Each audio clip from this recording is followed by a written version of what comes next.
And we're in. This is Scriptum, a game that has been dead for a long time. Scriptum is back in the biggest and best place possible. Just a few weeks ago, Scriptum was acquired by Offworld Industries. If anybody doesn't know, these are the guys that publish and develop Squad, the modern-day FPS simulation game. And that game was incredibly popular. Yet when they decided to publish Scriptum, it was big for a time, but died off very slowly. Then, just last year, the developers got laid off and it completely stopped development and any sort of advancements. Yet, the before publishers bought the development rights to carry on with the game.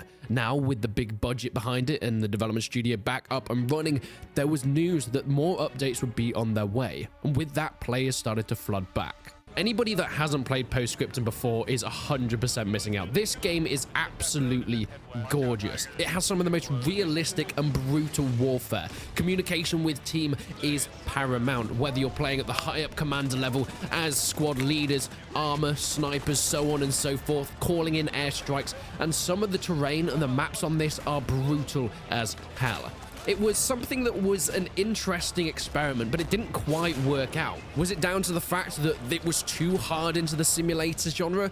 Maybe, because a game like Hell Let Loose that was set in the same time period seemed to do infinitely better. But now we're getting the developers back. Maybe there's something for it.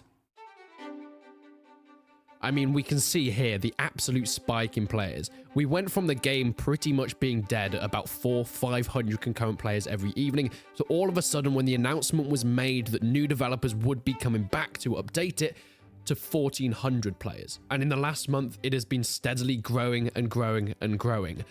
But there's something you might notice. It's not called Scriptum anymore. Yes, just last night, an announcement was made that the whole game was being rebranded. It is not called Scriptum, it is now Squad 44. That seems like Offworld Industries are fully integrating it into a franchise, the Squad franchise. Because Squad in itself is such a popular title, it's managed to bring in a massive audience of hardcore history buffs and simulator fans. It is huge, with massive squad-to-squad engagements in this incredibly immersive style of combat. And because of it, it has garnered a fan base that is there. And Offworld Industries seem like they are trying to bring that into Scriptum, or now Squad 44, by changing their name, to try and relate it in a way that makes people go from their successful title into the less successful one. This was the trailer that came out with it. Of course, revealing of the new name change, something that is kind of controversial with some people since it isn't the most inventive names, but I'm going to be honest, in terms of branding, it's what needed to be done. They needed to bring up that player base from their more successful title into the World War II variant. Because don't get me wrong, I love Hell Let Loose as much as the next guy, but Scriptum is an incredible competitor. It focuses way more on the realism side, and I think there is still a place for it, for the two games to go side by side. This trailer was absolutely epic, by the way, very much reminiscent of their first, if I'm going to be honest, just with the new branding, but it's what we needed to see again. Sherman storming D-Day in amphibious landing craft, and of course running into the church towers in the most Saving Private Ryan or Band of Brothers style. Greyhound tanks causing fire with, of course, Panzer IIIs with their side armor. Heavy American Pershings, and Operation Market Garden. I mean, that's all we wanted to see, right? But is this what they needed for the revival? I think so. Scriptum needed something to bring the players back, because I think everybody, and I've always said, that it is an incredible title that just didn't have the love that it needed, or maybe even the promotion that it needed. It didn't quite hit the fan base for whatever reason. And the only way they can do that is by continuing development and putting money into it, because they know there is need for it. It's not going to be a dead game that stays that way, because there is a community that has been screaming for more. And it looks like that's where they're going. Not only is Squad 44 now the name of Scriptum, but they brought out an update that adds in a Greek faction, new maps, and new weapons. What's interesting about this is the Mediterranean front is something that hasn't been done all that much. Hell Let Loose has spoken about adding it into their game, but now Scriptum has done it first. I think this could garner a new support for seeing new fronts that are very much untouched in the World War II genre. Okay, Eastern Europe, great. Western Europe, absolutely fantastic. Even now with Hell Let Loose and adding in El Alamein, and Battlefield 5 did it as well, the African front is starting to be more covered, but the Mediterranean front is still criminally underrated. Okay, that sounds like I'm condoning war.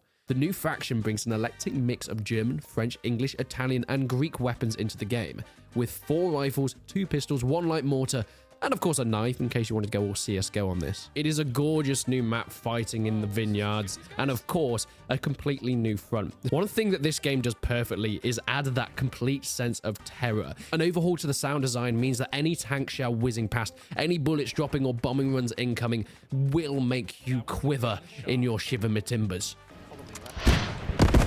Shit. Oh.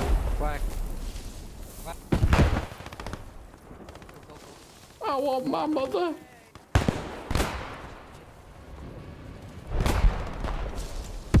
Sounds like we've got incoming here, boys. This feels like it's bad.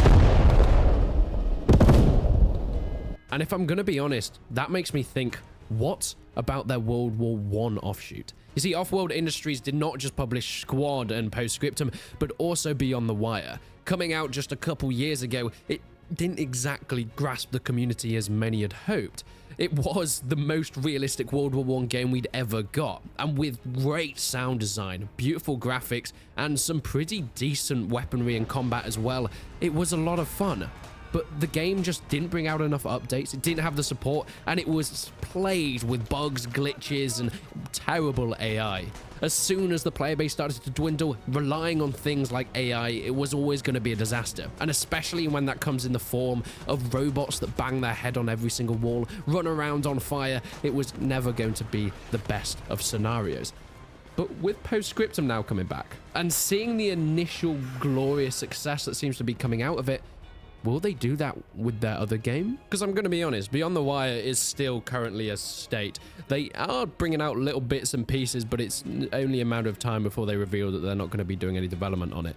But if Offworld Industries sees some success, if they see some player base coming back for Postscriptum, and they're able to actually make it financially viable, I really hope that they put this same love into the World War I variant.